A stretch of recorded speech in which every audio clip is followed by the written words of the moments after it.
بسم اللہ الرحمن الرحیم۔ السلام علیکم، آپ دیکھ رہے ہیں الف نیوز اور میں ہوں آپ کے ساتھ ماجد علی۔ شامل کرتے ہیں آج کی ہیڈ لائنز۔ روس کے 4 میزائل حملے، ایک عسکری سائٹ تباہ ہو گئی۔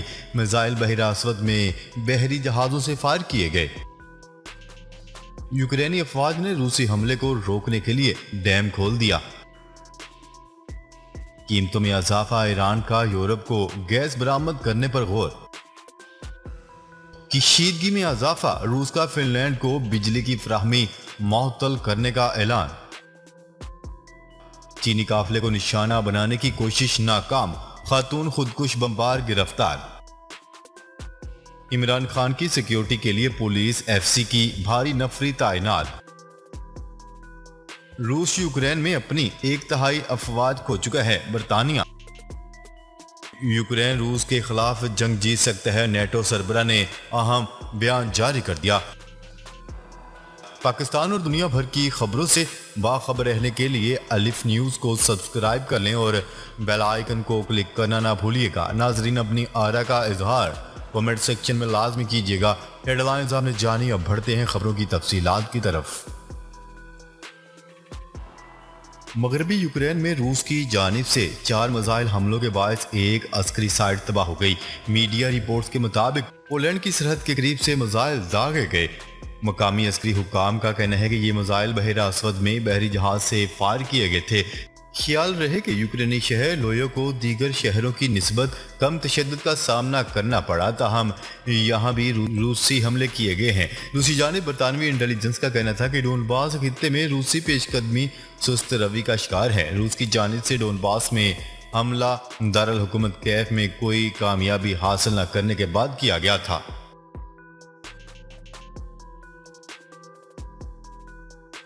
خبر کے اگلے حصے میں بات کرتے ہیں۔ یوکرینی افواج نے روسی افواج کے ملک کے دارالحکومت کیف پر حملے کو روکنے کے لیے ایک ڈیم کھول دیا۔ عالمی خبرساں ادارے کی رپورٹ کے مطابق یوکرین کے دارالحکومت کیف کے شمال میں واقع چھوٹے سے گاؤں میں یوکرینی افواج نے جنگ کے آغاز پر روسی فوجیوں اور ٹینکوں پر حملے کو روکنے کے لیے جان بوجھ کر ایک ڈیم کھول دیا تھا، جس کی وجہ سے دریائے ارپن میں سیلاب آ گیا اور ارد گرد ہزاروں ایکڑ اراضی زیر آب آ گئی۔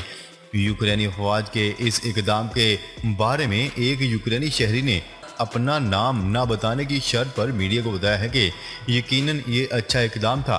شہری نے مزید کہا ہے کہ ہوتا اگر روسی افواج چھوٹے دریا کو عبور کرنے میں کامیاب ہو جاتی اور پھر کیف کی طرف جاتی۔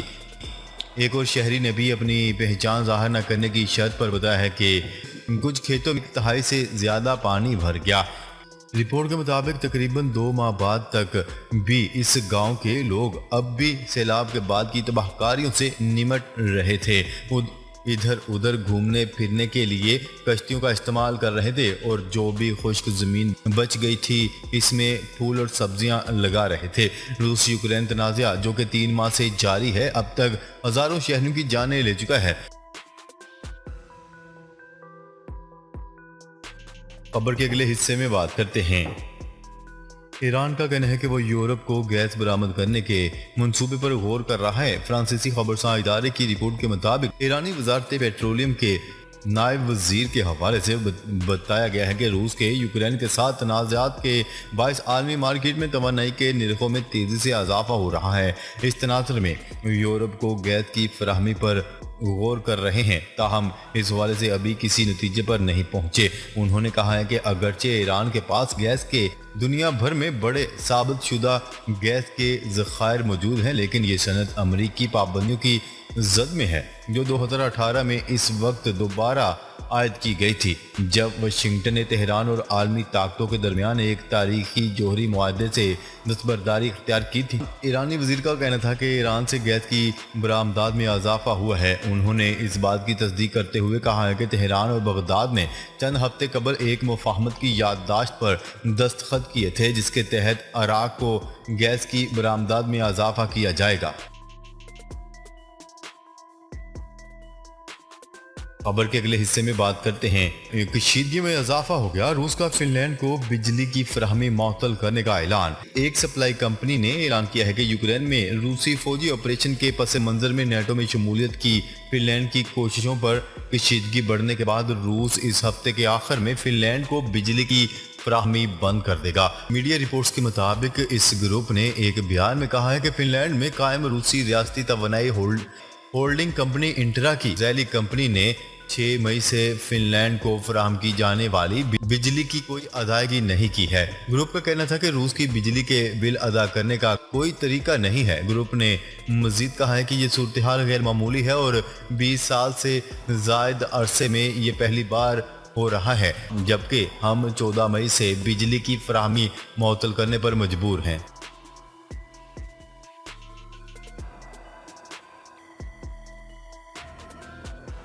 خبر کے اگلے حصے میں بات کرتے ہیں۔ سی ٹی ڈی اور ویمن پولیس نے کارروائی کرتے ہوئے سی پیک روٹ پر چینی قافلے کو نشانہ بنانے کے لیے تیار کی گئی خاتون خودکش بمبار کو گرفتار کر لیا۔ ترجمان سی ٹی ڈی کے مطابق تربت سی ٹی ڈی اور ویمن پولیس نے خفیہ اطلاعات پر ہوشاب میں آپریشن کے دوران خودکش بمبار خاتون کو گرفتار کر لیا جس کے قبضے سے دھماکہ خیز مواد اور ڈیٹونیٹر برآمد ہوئے ہیں۔ سی ٹی ڈی حکام نے بتایا ہے کہ خاتون کا تعلق کالعدم تنظیم BLA مجید بریگیڈ سے ہے۔ دہشت گردوں کی جانب سے تیار خودکش بمبار خاتون سی پیک روٹ پر چینی قافلے کو نشانہ بنانا چاہتی تھی اور گرفتار خاتون کا تعلق اسی گروپ سے ہے جس نے کراچی یونیورسٹی میں خودکش حملہ کیا تھا۔ سی ٹی ڈی حکام کا کہنا ہے کہ خودکش بمبار کے نیٹ ورک کو پکڑنے کے لیے جھڑپوں کا سلسلہ جاری ہے۔ واضح ہے کہ گزشتہ ماہ 26 اپریل کو کراچی یونیورسٹی میں چین کے اساتذہ کو لے جانے والی وین کو خودکش بمبار نے دھماکے سے اڑا دیا جس کے نتیجے میں 3 چینی باشندے اور 1 پاکستانی شہری جاں بحق ہو گیا تھا۔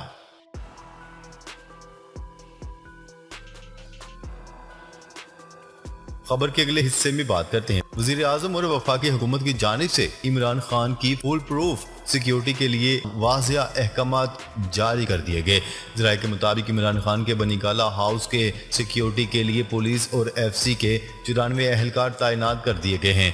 عمران خان کے بنی گالہ ہاؤس کی سیکیورٹی کے لیے اسلام آباد پولیس کے 22 اور FCC کے 72 اہلکار تعینات ہیں جبکہ خیبر پختونخوا پولیس کے 36 اور گلگت بلتستان کے 6 اہلکار بھی عمران خان کی سیکیورٹی کے لیے تعینات ہیں۔ SMS سیکیورٹی کے 26 اور عسکری سیکیورٹی کے 9 اہلکار بھی بنی گالہ ہاؤس کی سیکیورٹی پر مامور ہیں۔ ذرائع کا کہنا ہے کہ دوران موومنٹ عمران خان کے ساتھ اسلام آباد پولیس کی 4 گاڑیاں اور رینجر کی گاڑی اور 5 اہلکار ہوتے ہیں۔ اب تک عمران خان کی سیکیورٹی کے لیے تھریٹ اسیسمنٹ کمیٹی کے 2 اہم اجلاس ہوئے ہیں جس پر ان کی سیکیورٹی بڑھائی گئی ہے۔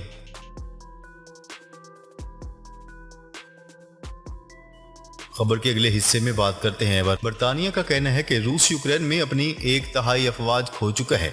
برطانوی ملٹری انٹیلیجنس نے اپنے ایک بیان میں دعویٰ کیا ہے کہ روس غالباً یوکرین میں تعینات اپنی زمینی فورسز کا 1/3 سے زیادہ حصہ کھو چکا ہے اور ڈونباس میں روس کی جارحانہ پیش قدمی کا زور بھی ٹوٹ چکا ہے۔ برطانوی وزارت دفاع کی طرف سے ٹویٹر پر جاری پیغام میں کہا گیا ہے کہ روس کو چھوٹے پیمانے پر ابتدائی پیش رفت حاصل ہوئی لیکن اس کے باوجود روس خاطر خواہ کامیابی حاصل نہیں کر سکا۔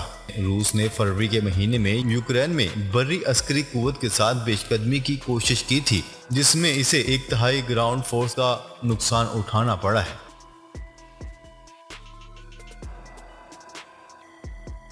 خبر کے اگلے اور آخری حصے میں بات کرتے ہیں۔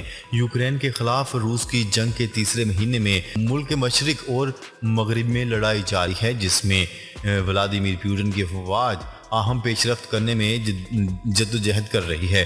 نیٹو کے سربراہ اسٹولٹنبرگ کا کہنا تھا کہ ماسکو کی جارحیت ناکام ہو رہی ہے، یوکرین روس کے خلاف یہی جنگ جیت سکتا ہے۔ برلن میں نیٹو کے سفارت کاروں کی ملاقات کے دوران بات چیت کرتے ہوئے کہا گیا ہے کہ یوکرین کو مزید مدد فراہم کرنے پر بات چیت کر رہے ہیں۔ اسٹولٹنبرگ نے بتایا ہے کہ فن لینڈ اور سویڈن کو رکنیت دینے اور ان کے الحاق کی درخواست کے دوران سیکیورٹی ضمانتیں مہیا کرنے پر غور کرے گا۔